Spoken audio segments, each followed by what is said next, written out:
So Alain de Benoist, for those of you who don't know, is the founder of a right-wing movement in France in about the 60s or 70s. Is called the Nouveau Droit, which basically just means new right. His ideas have influenced quite a few right-wing fascist movements like the alt-right, the AFD, a lot, you could say to some degree, his ideas have been used quite a lot by Donald Trump and what have you. But he always distances himself from any movement that seems to adapt his ideas. He's even had a lot of influence on people like Troy Southgate, who was the UK Nationalist Front. But as I say, he sort of distances himself from them. So like, why does he do that? Even though he seems to say things that they seem to agree with all the time. The reason why I find him interesting is that he's a right winger that's anti-capitalist, which was kind of new to me. So I thought I'd better take a look at him, and he's what's called a sort of a right-wing Gramscian. So instead of a focus on purely just economics as the reason for the consequences of the layout of society, if you will, the way that state and worker and society is structured on an economic basis, in a kind of economic reductionism, Gramsci would argue that there's this cultural element as well, that we accept things in terms of culture.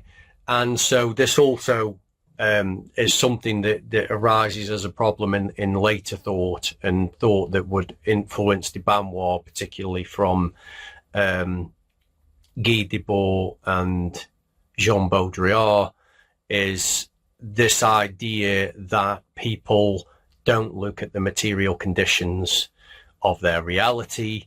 They're swayed by some sort of spectacle or hyper-reality, and they choose that narrative or hyper-reality which appears much better than the reality that they're in, while ignoring all the material conditions that would actually bring about any change, and they're sort of swept away from it, and we end up with a spectacle. This is where, de Benoist finds party politics hideous. It's just populist nonsense that perpetuates much of the same stuff, that capitalism is the driving force behind it. You've got oligarchy, you've got a homogenizing force, an assimilating force that does not respect differences. He also stands against any other universal ideas like universal human rights, because they're predominantly something, in his view, that only perpetuate a value system which originates in the West and doesn't really translate into different cultures in the Eastern hemispheres. So obviously things like the expansion of NATO is a problem for de Benoist. But the things that I like about what he's saying, apart from the anti-capitalist thing, is, to bring about a world that is more focused on local organic democracy and organization, as opposed to allowing overarching centralized powers to dominate and eliminate local differences, to remove decision making from communities altogether in the name of growth. So that I like his focus on communitarianism. He's also someone that you could say would want a sort of more artisanal sort of society, people learning handcraft skills in societies would be one good vein to eliminate the overproduction of complete garbage that we get from factory processes. and to bring the means of production. So there's a lot of things that are kind of Marxist. There's a lot of things that sound very left wing here. But obviously, his focus is that these homogenizing forces erode the social cohesion and bonds that traditional values hold together, and this is where he's definitely a creature of the right, and that's where his demarcation lines of what is to be tolerated, and when he's talking about the right to difference, which isn't basically means ethno-pluralism, which is where instead of multiculturalism and globalization, i.e. trying to mix different cultures into one society, or opening up to these global markets that decide where people are going to be going by, the dictation of supply and demand and financial markets breaking down territories. Instead, we're going to diversify across the whole globe, and there's going to be, instead of nation states, which he just sees as war machines essentially, and the kind of like a void for religious thought, it's more like a sort of state religion, if you will, and the state is always what upholds capitalism fundamentally, and so do the political parties. Instead, we'd have a more devolved world of small regions run by smaller hierarchies, in a kind of decentralized councils, if you will, that would have the ability to have internal norms and cultural relativity to preserve their own traditions and values and customs. So yeah, it all sounds great, but you can see the right-wingness, and with regards to the right to difference, there wouldn't be so much of a right to difference for any group that is likely to be marginalized. But this is where I suppose when I start to address these paradoxes shortly and contradictions and limits, we also have to bear in mind that this is a right winger that's talking about a world that's not capitalist, that over time, instead of winning elections, we're going to change our cultural behavior and thinking so that this world is something that's going to be possible. So a complex question. So because he's against universalism, which is a kind of outcome in society whereby one group says we've got the right idea, we have the right to dominate, because we've got the right idea. So Catholicism, for instance, was a universalism, the Vatican, which was ended after the Treaty of Westphalia, which respected all these nation states' territories, that they have the right to self-determination on their land, their sea, and airspace, which then later became what we know as the nation states today. So, yeah, the problem is, what if one or more of these cultures in these regions that organize exercise their right to difference as one that wants to marginalize and destroy the other cultures? It's hard to see how that's going to be peaceful. So if there are, let's face it, how on earth would you have Israel and Palestine respecting each other's right to difference? There's a lot of history and baggage there. To change culture is one thing, but history is something that's always going to have a cause and effect, So if a culture or tradition exercises its right to difference in a way that seeks to marginalize, suppress, or destroy other cultures, then it presents a fundamental problem for this idea of peaceful coexistence just by respecting a right to difference.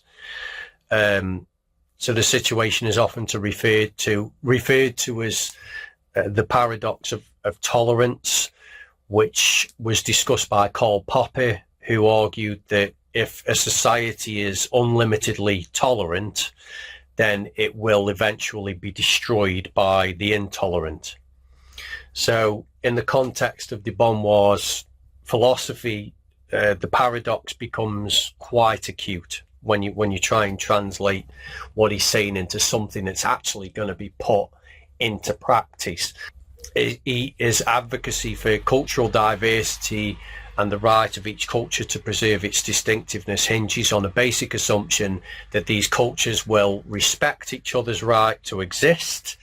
But if a culture's very identity is based on the exclusion or domination of others, because remember, cultures are formed out of abjection as much as subjection, so it's the things that we don't want that define what we are as much as what we say we're including, in groups and out groups.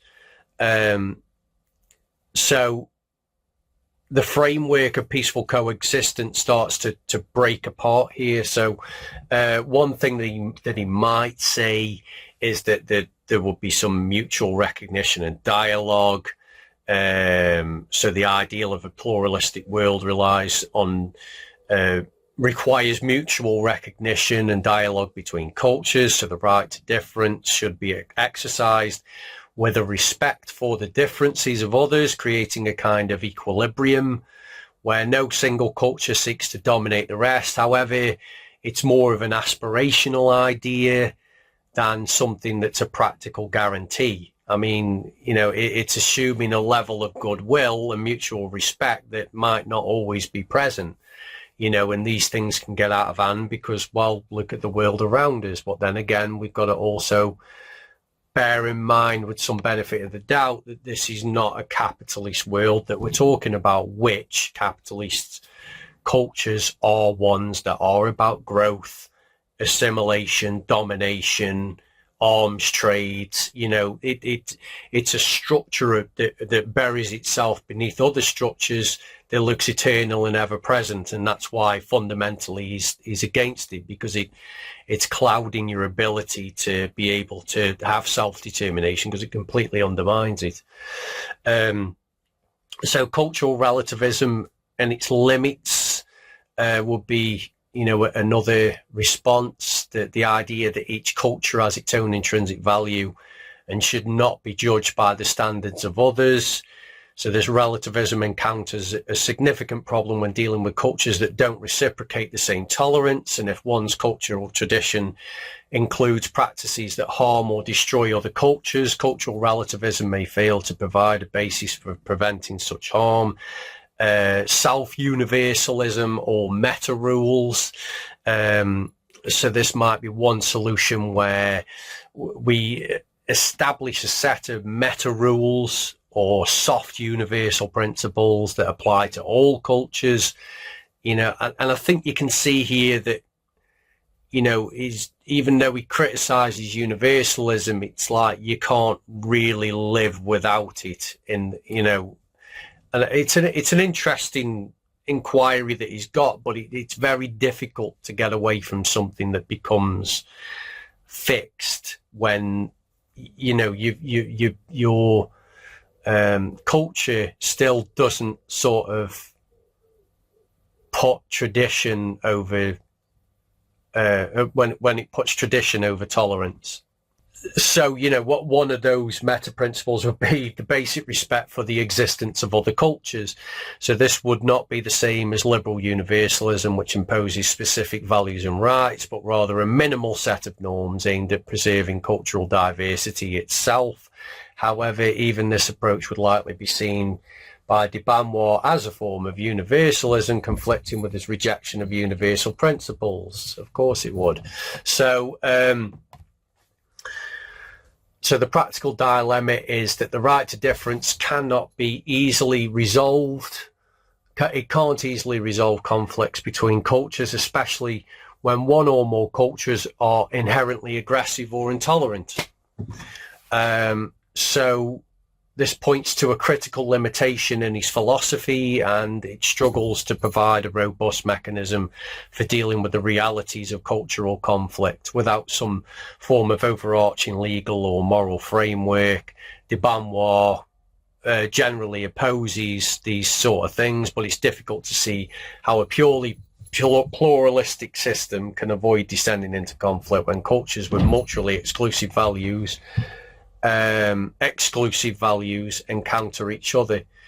So I thought I'd ask a much more sort of nuanced question. Even though he's someone who is definitely from a sort of Nietzschean neoconservative, German neoconservative inspired vein, you know, I think that he sort of overlooks quite a few things that are in Nietzsche that are paramount for what he's talking about, for what he wants. So like if we compare two different views of how conventions and norms and values, desires, customs, whatever you want to call them, moralities, ideas, where do they come from? How do they come into being? How do we, you know, how does society progress? So, you know, if you contrast David Hume with Friedrich Nietzsche, for instance, you know, Hume would say, well, let's look at things in terms of utility and what's, you know, like a practical, empirical approach to conventions. So we form a convention about private property, and in exchange we respect each other's property because we've all got this passion of self-interest. Okay, so we can form a state that respects that convention based on the passion of self-interest, whereas Nietzsche would say that you know, that's something that's like a sort of very idiosyncratic, like, you know, how I think is how people from the beginning of time have thought, the same as me right now. You know, and Nietzsche shows a genealogy of morality that shows that that's just not, it's just not how conventions are formed. They're formed through this massive power struggle, these different power relations, and that states shape and shift. There isn't one fixed state here. You know, society changes all the time. You know, it's never been fixed to what we know now, and what we know now isn't the ultimate progression from the beginning of time to here. So bearing that in mind, you know, I'd say that de Benoist got a view of history that's similar to Hume here. You know, that we form conventions based on the recognition of our passion of self-interest, but in de Benoist's terms, we form a convention based on our right to difference. Isn't this like at odds with Nietzsche's view, his genealogy, that he'd see this kind of progression of the state that he wants to achieve as like an English psychologist approach, and about how values are formed, and that based on this issue is de Benoist fundamentally missing the point on how universal errors begin to take place in our thought in the first place.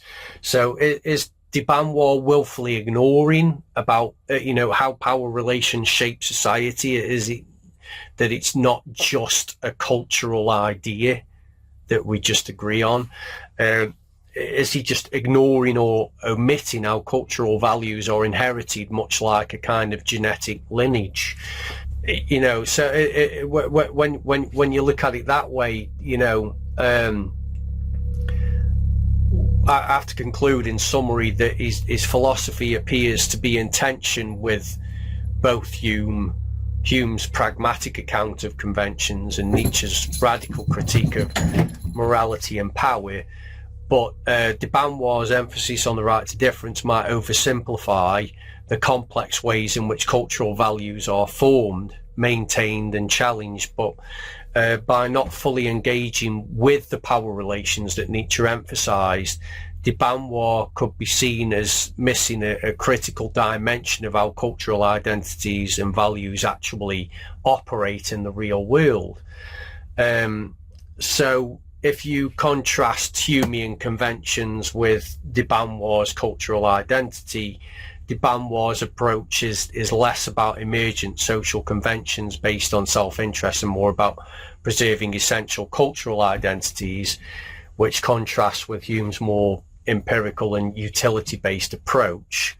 But his Nietzschean critique, de Benoist might overlook Nietzsche's insight into the role of power in shaping values, leading to a potentially superficial understanding of cultural preservation that ignores deeper power dynamics. And that's going to be where the tension is when you're trying to break apart these large super states, if you will, that he would perceive nation states as. I mean, for instance, the most difficult question would be, what would America do if this come into being here? Because, growth, expansion, imperialism, anti-protectionism, it is something that they're much more in tune with. I mean, if you wanted to, if you wanted to contrast the split in the right now, you've got you could say like Curtis Yarvin, Mencius Moldbug would be someone who represents the alt-right, the new right in America, and de Benoist would be the complete antithesis to that, So Yarvin would want an authoritarian, monarchical CEO of some sort, where the government takes a backseat to just some ultimately responsible guy who has the same amount of power and the same amount of absolute monarchical power as Queen Elizabeth I, essentially. And de Benoist would want wouldn't want this sort of centralized totalitarian world, but also wants the same sort of focus on tradition that they would want, that the American view would want as well. So like this until until he's addressed exactly what America is going to be in this world, I don't think we've got any answers here, because the power relations are, his philosophy is failing to adequately consider how power relations influence the formation and transmission of cultural values, potentially leading to an idealized and static view of culture that ignores the realities of conflict and domination. So these critiques are suggesting that while de Benoist's work offers a robust defense of cultural identity and difference, it might be limited in its ability to account for the more complex and often conflictual processes that shape culture and society. Yeah, I mean, I think I'm gonna leave it there. There's a lot that I've been looking at, and I just thought I'd share it with you, get some stuff off my chest here. Let me know what you think. Well, I think that the main problem is that he puts tradition above tolerance, which makes the right to difference impossible, and that he also wants universal concepts, even though he doesn't like universal concepts. And I don't know what the world will look like if it wasn't capitalist, So, I mean, what are your thoughts? What do you think?